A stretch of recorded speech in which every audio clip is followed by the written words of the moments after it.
la piscine en bougie, c'est le fait que lorsqu'on allume la bougie, un jour, un avis, une bougie. Ça sent divinement bon. Ça parfume la pièce, même sans l'avoir allumée. J'en profite pendant ma journée de télétravail, dans mon bureau et pendant que je me douche. Je passe un agréable moment. Et ça a l'air de tenir longtemps. J'ai bien respecté les 15-20 minutes pour la première utilisation. Et pour une fois qu'une bougie se consomme de façon homogène, au moins, on ne gêne pas la moitié. Merci pour ces créations. Dans chaque colis, on ajoute une notice d'utilisation qui explique comment bien utiliser la bougie.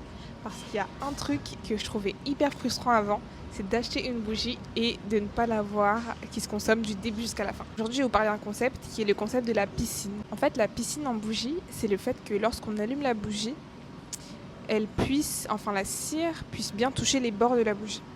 Pourquoi c'est important ? Parce qu'en fait, les bougies, c'est des objets qui ont une mémoire. Si la première fois qu'on allume la bougie, en fait, on l'allume pas assez, il est possible que ça fasse un trou, ce qu'on appelle le tunneling en anglais, juste le fait que la bougie fasse un tunnel et qu'elle ne se consomme pas entièrement sur toutes les parois. Ce que je conseille et ce qu'on écrit dans les petites notices, sachant qu'il y a aussi d'autres conseils qui sont donnés dans la notice, mais je ne peux pas tout vous dire non plus, c'est d'allumer la bougie entre 15 et 20 minutes lors de la première utilisation pour qu'en fait cette piscine puisse se former et que vous puissiez profiter de la bougie correctement du début jusqu'à la fin.